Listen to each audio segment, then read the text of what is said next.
What do my Indeed boys coming through once again? I want to take this time to thank Terps, Haha, Iron and Fisticuffs for the donations. I do highly appreciate it.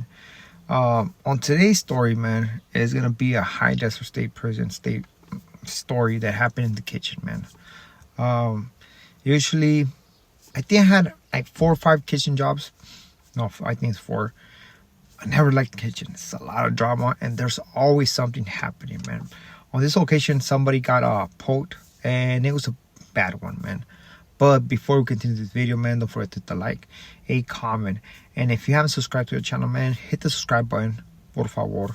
It's not much asking from you. At the end of the day, man, you just help my channel. It's not taken away from you, and I do highly appreciate it, man. For those who've been subscribed to the channel, man, thank you very much. I highly appreciate every single one of you guys. Thank you for the support. Now, let's go to the video. So this happened in High Desert State Prison, right? So, mind you, this prison is something else, right? So, I've been working in this kitchen like, I don't know, for a month. Usually, my kitchen jobs don't last that much because I end up moving out of there, or we get unassigned. Something always happens.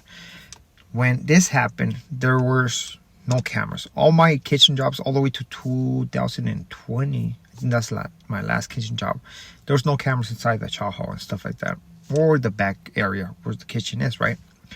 So a lot of people use this for their advantage. They hide stuff on the ceilings. It could be weapon stock, it could be pruno, it could be phones and stuff like that on the ceiling. Usually they use the what they call the scullery to hide this stuff, right? Now, on this occasion, the story about this, it was some people that already had animosity, and they made it get that big, right? Because sometimes when we go to the kitchen, you have certain individuals who've been in the kitchen for a longer time, who has a better job than you, who believe that they can tell you what to do, and sometimes maybe the way they get at you is not the right way, but that's how they do it, right? So on this occasion, a scholar guy, somebody I knew, had an issue with one of the cooks. The cook's been right there for a long time.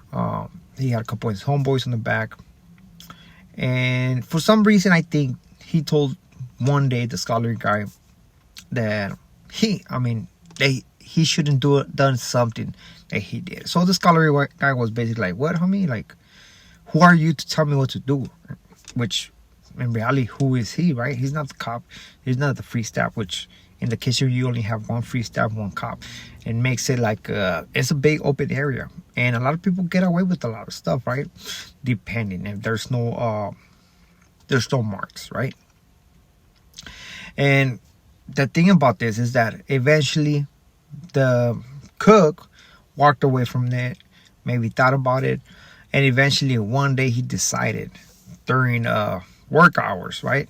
Because usually how we used to do it is we feed the people the inmates, and then eventually we clean everything, the whole kitchen, and then we go ahead and eat breakfast, and we finish doing the final touches, right?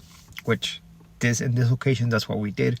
We cleaned, we fed the prison, we cleaned, we just finished eating breakfast, and this individual, the cook, decided to do something very not that smart, right? So he went to the scullery, because usually when you're eating in the kitchen, right, you do sit on the dining hall, whatever table you want. You're gonna sit with your homeboys, you want to sit by yourself, however you want to do it, you're gonna sit right there. Once you're done with your breakfast as a kitchen worker, you're gonna go inside the scullery, dump the extra food that is in your tray into a trash can. Usually they have like 2 trash cans on the scullery, because how they do is when they bring the trays from the buildings, all the trays, the scullery will make sure that everything is dumped inside the trash can. They get the trays, dump everything in the trash can, spray them, throw them in the machine, and then eventually somebody's going to be catching those trays and put them on the racks so they can dry. So what this guy decided to do is basically go in the scullery, and he apparently had some food on his tray. So instead of dumping that on the trash, he decided to throw the tray just like that into the sink. and all the food just spilled right there, right? Seems he did it on purpose, but I mean, you can oversee that thing, but some people, they don't, right? They find it like the principle, no respect. And that's how that guy from the scholarly took it. He knew that he had animosity towards this cook, and he decided to end this beef by actually retrieving a weapon that was hiding on the scholarly, that was, just in case something cracks, right? People hide their pieces here and there, so when things get serious, you can retrieve them and do what you have to do, right? So this guy decided to do this, but the thing about this guy, he wanted to take that into the work area of the cook, which is basically in front of the cops. And he's like, nah, you cannot do that, homie.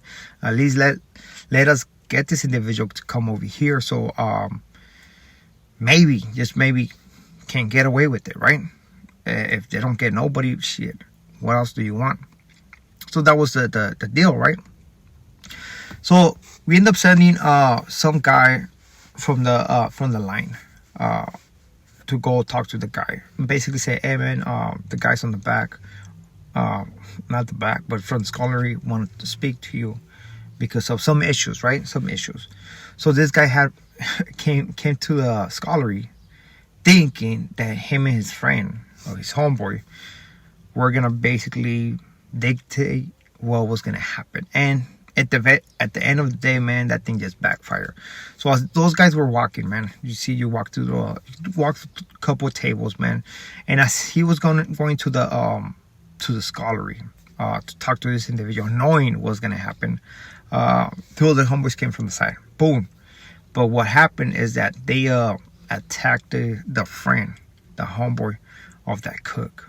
They went for that guy, and then eventually the other guy was taken by surprise, and somebody came from the back, started punching him, and the guy in front of him, who was inside the scholarly, start booking him. Boom, boom, boom, boom. So it was on 2-on-1 on both of those guys, man. And they just got hit. Boom, boom, boom, boom, boom, boom. Now the friend, they just put the friend to the side, basically like, man, get out of here, man. They wanted that one guy who had disrespected the homie, and he got poked, I don't know how many times, but just trip on this. I don't know if I told you, but usually the free staff and the cops, they're usually most of the time inside their office, man, not minding nothing. Usually when they get out is in the mornings when you're getting ready to serve breakfast, which is to count the milks, count the lunches, stuff like that. Make sure you have everything on deck. And when you're serving the food, right, make sure that you do the right things. Don't be passing nothing through the window or nothing like that. Other than that, when you're done, they just go in the office and they just kick it right there. But when there's a fight, you can hear, like in prison, if you've been in prison, you work in prison, you can know that when somebody's getting in a fight, you hear the sound that boom, boom, boom, boom, boom. So that's what the cops heard, like boom, boom, boom, boom, and the shoes, like it squiggles, right? How you say, yeah, makes that noise, right?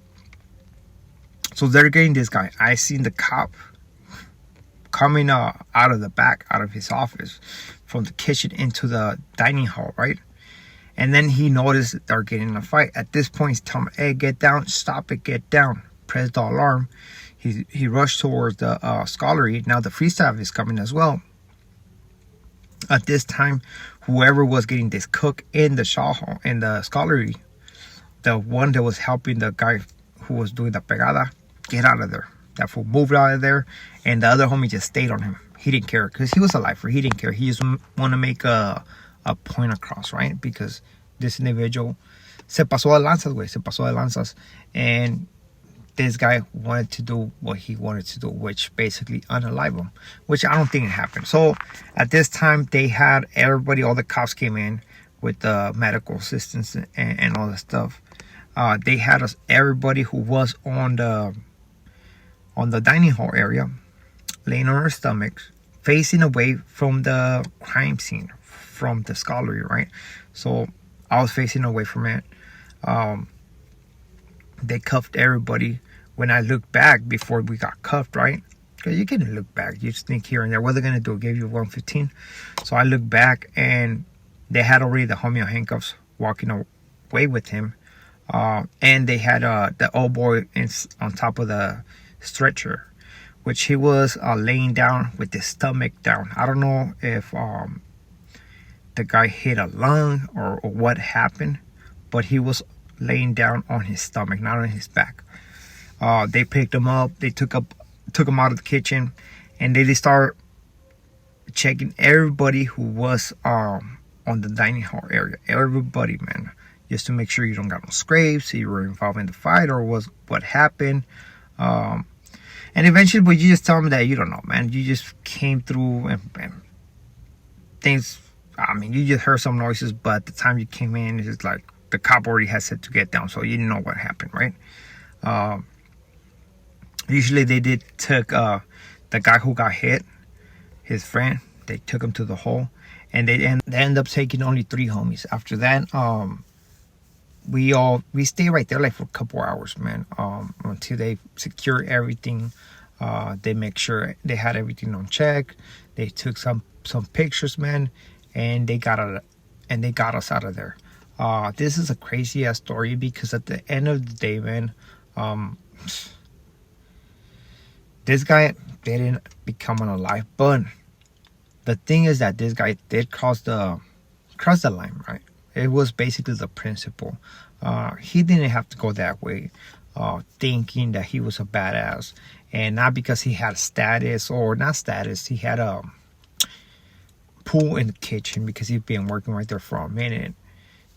He should think that, I mean, he has it like that with the inmates, because it's a whole different get down, right? And on that day, he learned something that he was lucky enough to make it, because I don't know how many times he got, poked, but trust me, he got hit a couple times. More than the couple. He got hit bad, man. He got hit bad, pretty bad. He couldn't get up. He was just laying down, and they just throw him on that thing. Like, he couldn't barely sit up and shit. It was very difficult. That's why I think he got hit on the lung. But I don't know, man. But it was a crazy ass experience, and seeing how everything unfolded, man, it just make you think, man, because a lot of things, a lot of times, this is what happens in the kitchen, man. You hear like little riots cracking because of some incident, and this is just another story like that, man, and where somebody crossed the line, and somebody checked that person. So with this being it, this is the story for today. I hope you like it. Hasta luego. Muchas gracias.